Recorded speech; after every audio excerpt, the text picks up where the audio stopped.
everyone. We have Chris with us. Chris, I'm going to let you do the complete introduction. Sure. Chris Raley. My company is SCG Florida, Sustainable Workforce Housing with a pathway to home ownership for nurses, firefighters, graduate students, pretty much anybody in the middle class that's struggling right now to find a way to buy a home. And they end up renting and renting and renting, and they can't ever save. So we give them an option in their third year. We call it a pathway to home ownership to actually purchase a home. We help them build their credit during that period of time. We help them find financing with the goal of getting the workforce back into a house to allow them to build some wealth. Not just any house, a sustainable house using the latest technology, using a net zero energy with solar panels and rain tanks for irrigation, utility bills being a tenth of what they would normally be living in a sustainable home. We want them to have the ability not to, once they own the home, then be priced out of it because they can't afford the maintenance or the upkeep. Now, is there like a repurchase payment? I mean, once they acquire the property, do they have to hold it for a certain amount of time or no? Yes. So there are two different ways that we can do that. If we work through some of the local municipalities with their grant programs where they're giving us grants to the developer, then yes, there can be some deed restrictions on those homes where they have to maintain them as ownership. In the current market, though, they can rent those homes out if they don't want to live there, but they just have to maintain ownership of them. That varies from state to state and from local municipality to local municipality, depending on what workforce housing programs and grants are available. Well, the thing that we were introduced through was sustainable data. And we were talking about all the resilience, but this is intriguing me more because my heart is with you on this. So how did you get in this business? Everybody has a backstory. So what's the backstory? I've been in the home building business for almost 30 years. My background's engineering and finance. I got into the home building business because I enjoy providing people with a home. I was in the build for sale business until about 6 years ago. And then about 6 years ago, things were getting so pricey and so crazy, even before COVID, that I ended up partnering with a large build to rent single family rental company called American Homes for Rent. And they were moving into the space of building to rent as opposed to just buying homes and renting them out. They partnered with me. We had a couple of projects. They then got a very large cash infusion from JP Morgan, which is all public knowledge. And they bought me out of the projects I was in because they no longer needed a builder partner because they were going to do everything themselves. So we then decided, hey, we'll do it ourselves too. And then both of my sons decided to get involved. About 3 years ago, my oldest, being an environmental scientist, said, hey, Dad, let's do sustainable homes. And I said, what is that? And so he proceeded to educate me on what that is. And over the last 2.5 years, we have worked on a platform for what we call sustainable living. We've worked with partners like the University of Miami, Be Home 24/7, MySmartPlans, obviously providing a technology solution for developers like myself in this space is a huge asset. And so that's really the backstory is my sons both decided they wanted to work with me and pull me out of quasi-retirement and make me get back to work. So we've had a good time. Well, I thought there might be suspicion of like out of retirement because you have an AOL email address. And I'm like, this guy is old like me. So question. So there's all of these old trailer parks around that are just vacant, that all of the ground is ready for development. What do you do in that situation? That's a great question. One of the first real estate ventures I did was down here in Fort Lauderdale, and I tried to purchase a trailer park for exactly what we're talking about. This was back in 1998, I believe, 99. And I immediately ran into a giant problem, and that's that once somebody, especially in Florida, once somebody is living on that piece of land, they have rights that you might not be aware about, and they go along with squatters' rights. So the big challenge with trailer parks is not necessarily buying them, which they're actually not cheap to buy either because the guys who own them are making a ton of money. It is a cash business with no liability. They're just leasing the land. They have no risks. So to get them to sell is hard, but once you get them to sell, then to get everyone off is really, really complicated. And people, you're basically effectively, you're not kicking them out of their home, but you're kicking them off of their home. So it's not a lot of fun. RV parks are the same way. RV parks have become the new trailer parks. You have people now living in RV parks in their RV, and some of these RVs are nicer than the mobile home. Typically. So, what we're trying to do to replace that is you'll see a lot of this tiny homes and modular home construction. That's great, but to try to do that on land that's owned by a trailer park is complicated for the reasons I just said. There is something new in Florida that Ron DeSantis just passed, which is a bill that's called Live Local. And he, inside of that bill, wrote in a parameter that if you're targeting workforce housing, you can redevelop an industrial property without needing to go through all of the land use and zoning changes that are normally necessary. You can literally just take it for what it is, and you can redevelop it as a workforce housing project. Wow, that's fabulous.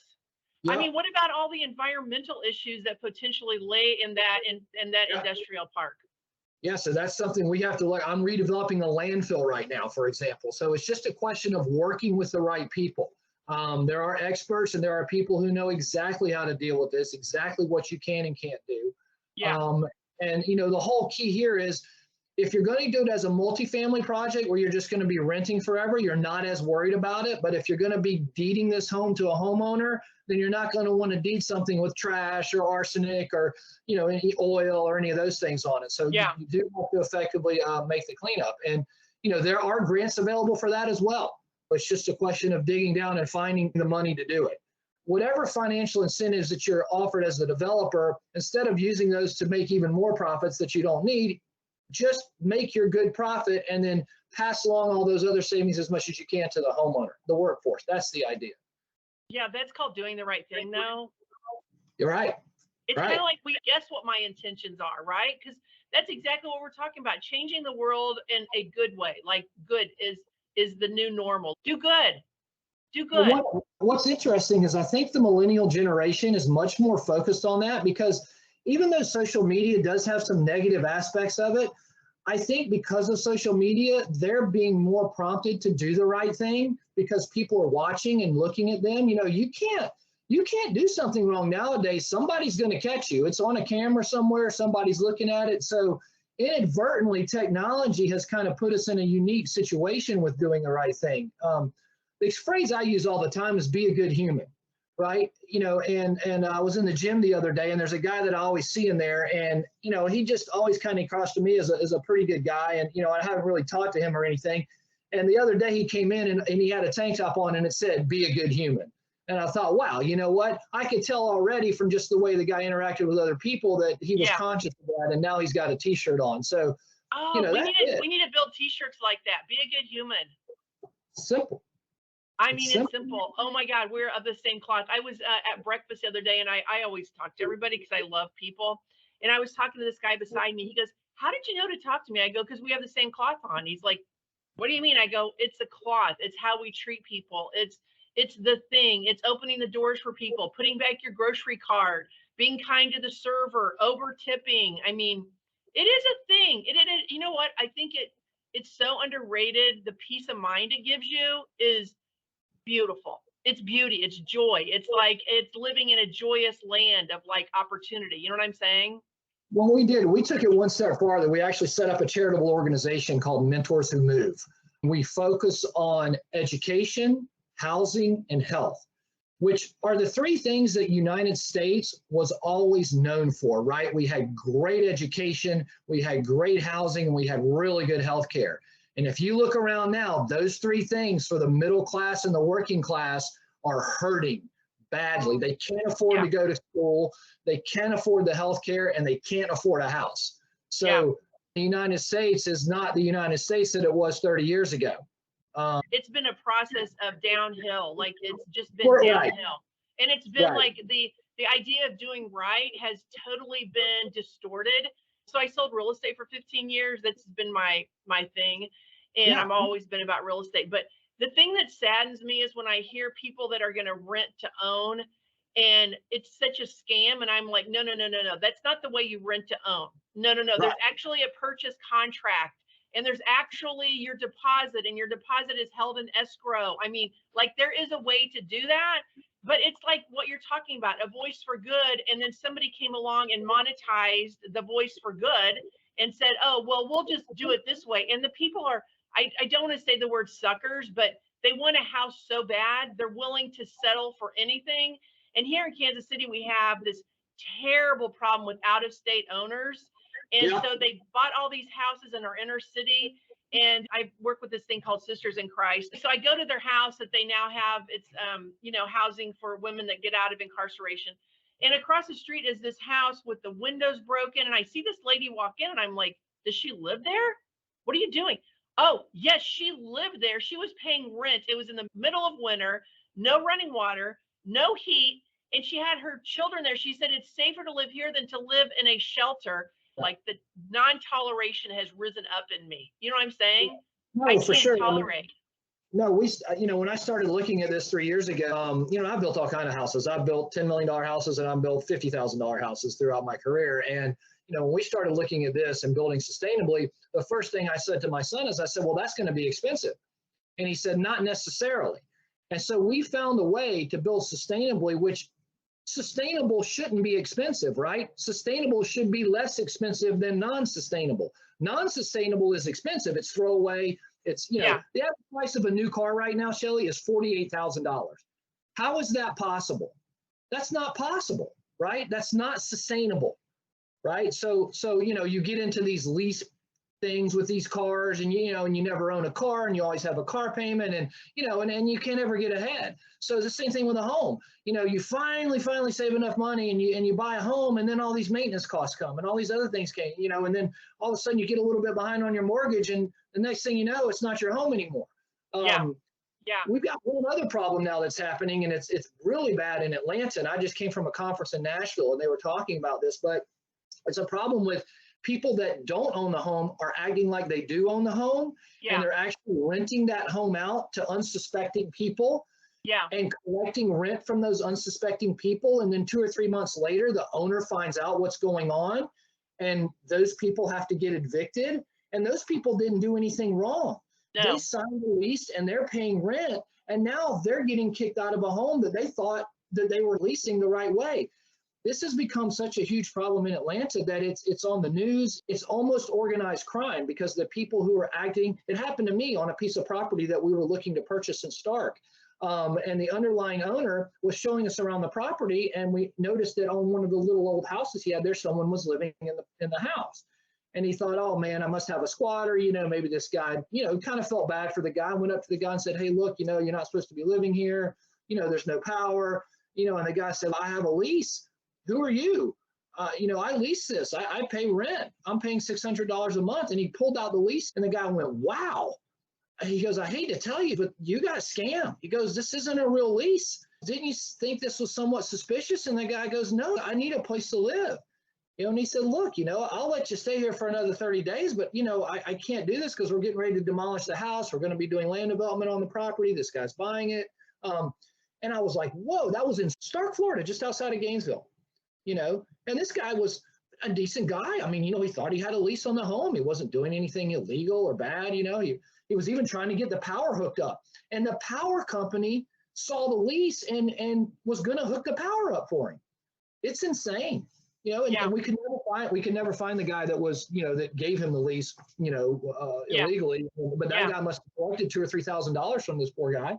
And we called the police, couldn't find him. It's a piece of bubble gum. It feels like it just keeps chewing and chewing and chewing.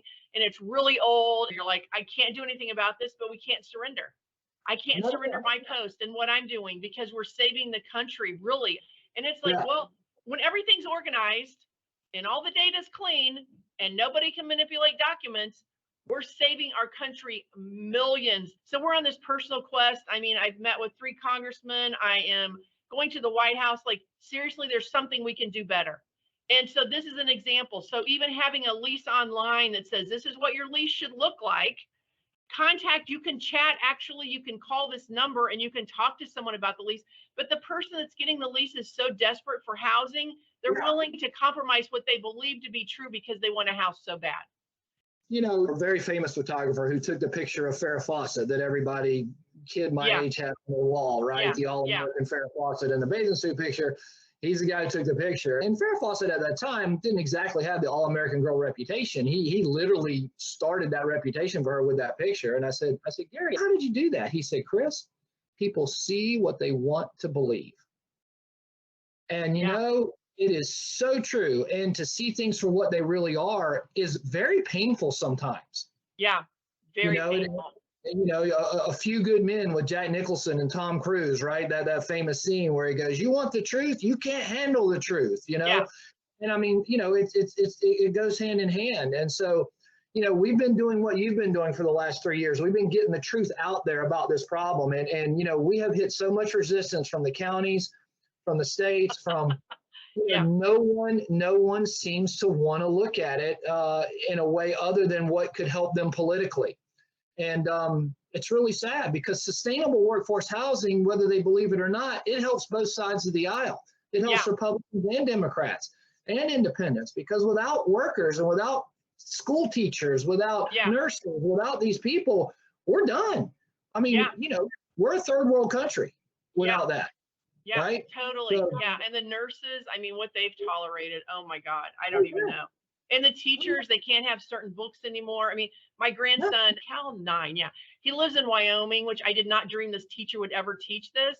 And he's like, Sugar, do you know what Harriet Tubman did? And I'm like, I'm not really. Well, I know, but I don't know. Well, blah, blah. And so he knows verbatim exactly what Harriet. He goes, Sugar, Jackie Robinson, another example. He couldn't play baseball because of his color of skin. And last night we went through this whole list, and I go, you're in Wyoming. Your teacher is teaching you about racism and privilege. And I'm like, holy cow. So I keep on Amazoning her. I'm like, hey, you want 24 new Expo pens? What do you want? Supply the teachers with the data they need to change our world. We can do this. Technology. We can use social media and technology. So what we did in our communities is we set up 3 things. We set up the SCG. So the SCG is Sustainable Construction Group. Then we set up SMG, which is Sustainable Management Group, which manages the HOAs, helps teach people about things. And then we set up the most important one, I think, is Sustainable Social Group.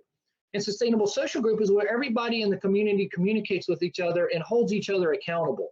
We even have a charter that we created through the University of Miami, a sustainable charter for our communities that residents have to sign and have to pledge to do certain things as a part of this charter. And the HOA enforces that. And, you know, and look, if people know what to do, and then don't do it, then you hold them accountable. If they don't know what to do, then that's different. Educate them. So, you know, that's what our charity is all about. Mentors Who Move. You know, it's education, it's housing and health. They all go hand in hand. So there's a lot of people. I want to be a part of it. So whatever, like, include me. I mean, I have my own mission here in Kansas City. Like, I just stand against hurting people. Yesterday, I had this huge meeting, so I always am sowing seeds. I'm like, okay, Lord, I'm going to sow seeds, because, you know, the Bible says you do the least of these, you do to me. So I'm always like, okay. So I drove through McDonald's. I bought 15 hamburgers and 15 large orders of fries.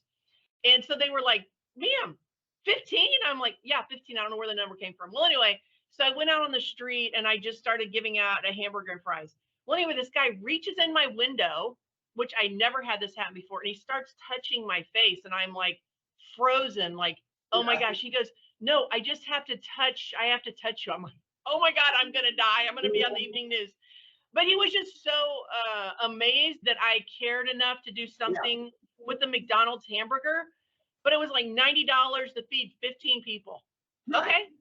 It's super easy. And it's so much fun. That's what the fun is. That's what fun is. I mean, if somebody can just understand that anger will never win, hate will never win, try to just for one day, do something fun like that. The reward for me is untold. You know what I'm saying? Yeah, my grandfather always said, he said, Chris, and he was a farmer. I grew up on a farm in South Carolina. And so we were, you know, we lived sustainably just because we had to, right? I mean, we didn't throw away anything. He said, it's fairly simple. He said, give before you take, and always give more than you take. And I said, wow. I mean, that's it. That's the whole goal. Okay, let's get that shirt. You design the shirt. We can sell it on Amazon. The funds can go directly to your non-for-profit, and we can start a movement of exactly that. Give more than you take. It's okay, people. You're going to be fine. You are going to be fine. I mean, I just had this whole meeting and this guy was going on about crypto and how he's going to be so wealthy. And I'm like, how do you consider wealth? Because for me, wealth is my joy. Like having joy is my wealth. I don't care how much money I have in the bank. I care about my joy. Where is my joy? And he just sit there looking at me like, you're so weird. And I'm like, okay. Would you rather die rich or die joyful? It's very simple.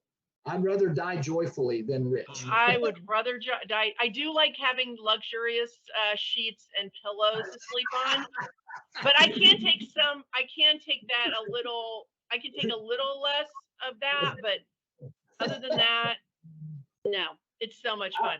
I've had the tragedy and the joy of watching some people pass away, and throughout my life, and watching someone pass joyfully is an amazing experience. I watched my grandmother, and it was incredible, with a smile on her face, and then seeing the difference where someone didn't, and that's what you carry with you, and that's what you have inside your heart. So I think at the end of the day, to be a good human, give more than you take, give before you take. I mean, I think these are just simple little principles that are very easy to follow, and it just requires you to just take a minute to think before you do something.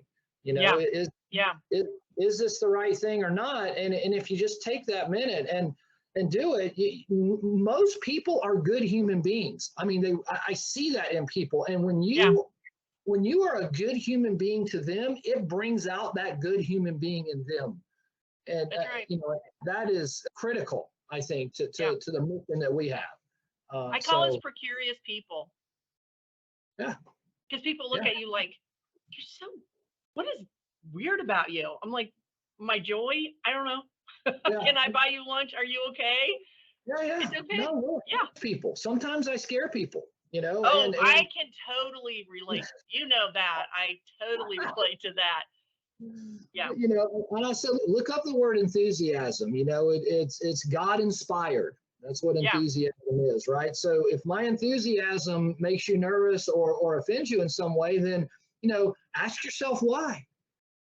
Ask yourself, why is that scaring you or offending you? And maybe you need to do a little self-check. I grew up playing football. I played football at Clemson, and enthusiasm is what it's all about, right? I mean, that's it, Yeah. So, Travis Kelce, you got to fight for your right to party. It's like, he's so enthusiastic. They're just like, he steps on the field and they're like, something's off on that guy. No, actually something's on. Something is on. So you can flip the switch. This is the power of it. You can flip a switch, turn off the old, turn on the new. Let's go. And then people will be like, something's different about you. I flipped the switch. Yeah. The switch has been flipped. Oh my God, I love it. Okay, I'm going to let you go because I know you have a huge mission.